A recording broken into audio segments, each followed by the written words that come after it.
You're here because in 10 minutes you want to be just a little bit fitter. Hi, I'm Dr. James. And I'm Dr. Brandon.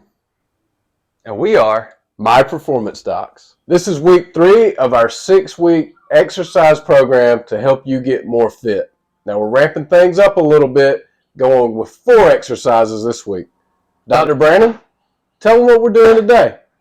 So today we've got a lower body workout coming at you. We're going to make sure we hit our major muscle groups, our quads, our hamstrings, our glutes, and our calves. That's right. All right, let's get on it. Exercise number 2 is going to be lower body focus. We're going to start with the thruster. So standing up from a surface, and as you get to the top of that stand, reaching up with your hands. So we got a lot of movement going on here. This is an excellent exercise. So as you see, Dr. Brandon's got his water bottles in each hand. That turns out to be about a pound each. He's standing up from this very stable surface. And again, reaching hands overhead as he gets up. Almost like he's letting the momentum of his stance carry the weight up. Dr. Brandon, how you feel? I'm thinking about how I'm going to want to drink this water when we get done with this 10-minute workout. Fair enough. Hey, so if you've got water at home, use that as your proverbial carrot on the stick to keep you lifting, keep you driving. You're doing a great job. If at home you feel the need to get a little bit higher surface or take a couch cushion and put on the surface you have, do it. Modify it as you need. We got about 5 seconds here. And we're going to go straight into a double fence over step. So imagine you're stepping over a big tall fence or a baby gate, bada bing, bada boom, with the trail leg coming over as you go. There we go. And so Dr. Brandon's lifting both legs, coming over so that he can get over this baby gate, this doggy door, what have you, whatever you're using to keep things in, keep things out. How you doing, buddy? Good. So I'm trying to get my knees up real high. If you feel a little bit unsteady, shorten that motion some. Absolutely. And as always, like we were doing with the previous weeks, if you need to do it in front of a countertop, do it there. Whatever you need to do to be safe. If you need to stand at the back of your couch and do it, since you're watching us on the big screen with the surround sound going so you can get the best angle of view, do that. Tell your friends when you're telling them about watching us how it's much better viewing from the living room. Hit subscribe, comment, like, all that good stuff. We're about to go into the next exercise, something a little different, a diagonal lift. So basically what Dr. Brandon's doing, starting kind of at the pocket of one side, coming up over the shoulder of the opposite side, following the weight, the water bottle with his eyeballs as he goes. So he's looking down at it, he's looking up at it. He's twisting, he's chopping. He's a bad man. He's got a beard, which makes him more effective at chopping wood, and he does his chopping exercise. All right, switch. Perfect. I don't think looking at the water is making me any less thirsty. It probably isn't. And hopefully, if you're at home, you don't have to use the restroom. That water sloshing around, it might not make things any better either. Thanks, Dr. James. I hadn't thought about that, but now I'm thinking about that. Hey, I'm a servant at heart, so I do what I can. 9 more seconds. Doing great, buddy. So as we come to a close here, you got 3 seconds left. We're about to go into a heel raise. So coming up to a stable surface, coming up on your tippy toes. Now, if you're anything like me, and you might be surprised to hear this at home, but as tall as I am, sometimes I still need to come up on my tippy toes to reach stuff. So this is perfect for that. Helps to build that balance. Helps to strengthen the muscle in the back of the lower leg, the calf, right? So, Dr. Brandon, how you feeling? Good. That thruster got my heart rate up a little bit at the beginning. Did it? That was good. Yeah. Heart rate's up, blood's pumping, right? Got to get it all the way into our toes and our fingers. Absolutely. And I noticed that on the workout that I demonstrated, I felt my heart rate going up a little bit. So y'all at home are probably noticing the same thing, and that's good. That's excellent. Stay with it. We got 10 more seconds. Y'all are doing great. We're super proud of y'all. And 5, keep it rolling.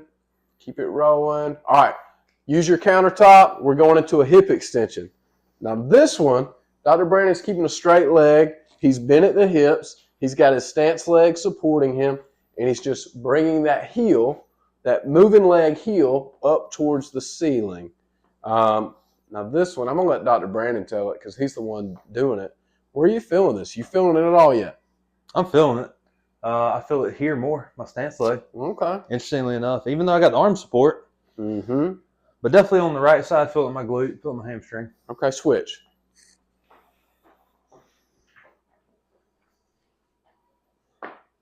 Yeah, this is great. Very good. So you might feel this in the buttock, in the back of the leg, in the hamstring, like Dr. Brandon was saying, which is great. Keep going. You're doing great. Coming to an end, 5 seconds.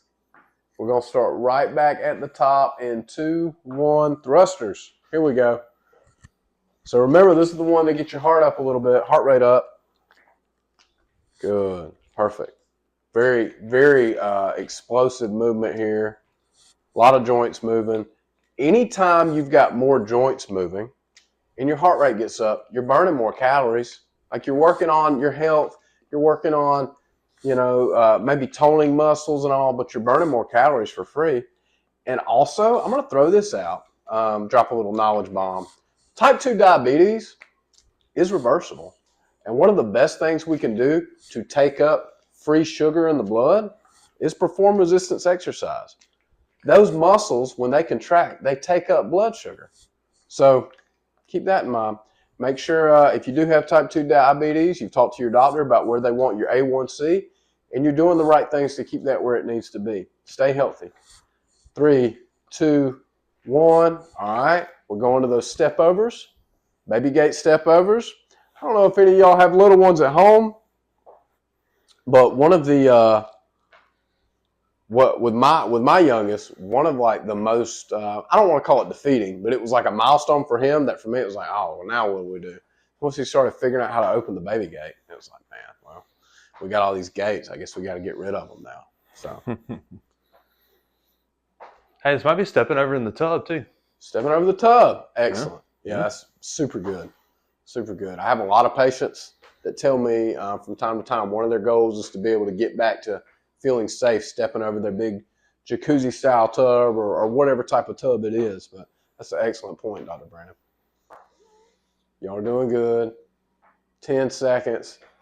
Now, Dr. Brandon might not be feeling this, but it just occurred to me that following that thruster up with this moving of the lateral, the step overs on the gate, all right, we're going to the lift again, diagonal lift. Got your heart rate up too. I mean, we're doing a lot of things. There's very little isolation of movements here. Everything's moving. Everything's dynamic. It's fluid. Dr. Brandon, where are you feeling these? I feel a lot in my trunk, my core as I'm moving. Yeah, I feel a little stretch right here at the top. More so like left side as I rotate to the right. Switch it up. Good. Now, there's a big thing out there. Just throw this out there. It's true that you cannot spot reduce. People say, oh, well, give me an exercise to tone my abs up. And it doesn't really work that way. You can't spot reduce. You can target certain muscles, but if you want to see certain muscles more clearly, the number one goal is to drop body fat so that you can see those muscles. So although Dr. Brandon is, all right, switch. We're going to go to the hip extension. Although there, Dr. Brandon was doing a core exercise, is not, my apologies, heel raise. Doing a core exercise is not going to selectively give him a six-pack. So that's certainly not the claim. Anytime we say you're working your abs, you're working your core, six-packs are mostly built in the kitchen. Yep, so. I agree, 100%. But the muscle needs to be strong, needs to be functional, and if you want to see it and you want it to look a little differently, that's where we got to talk the nutritional piece. But absolutely. And one final point, unless Dr. Brandon has something to add after I say this, is the more you work a muscle and the more developed the muscle is, the more calories you're going to burn at rest. So people with higher muscle mass, they use more calories just by living. So, yeah. I think one misconception is that a lot of cardiovascular activity is what can help you drop body fat. It definitely gets into a big debate there. I would say as you work your muscles and you develop strength, you improve your metabolism. And so, like Dr. James said, you need more calories in order to use those muscles, even with daily activities. Mm-hmm. Absolutely. So can't do just all cardio. You got to do some strengthening too. And coming up on a switch here. And hold, wait for it, switch. Just like Dr. Brandon said, you can't be one-dimensional. It's important to do all of it. If you like your cardio, you want to be strong too. If you like your strength training, you want a healthy heart, good vasculature. It's all important, all in balance. A strength overdone can become a weakness. Take that. Mm-hmm. Yep. 5 seconds left. Y'all are doing great. We're coming up on the end of another exercise, another workout. Excellent. Good. How was that? It was good. Got me sweating a little bit. Good. Now I'm going to drink that water. Drink that water. All right. See y'all.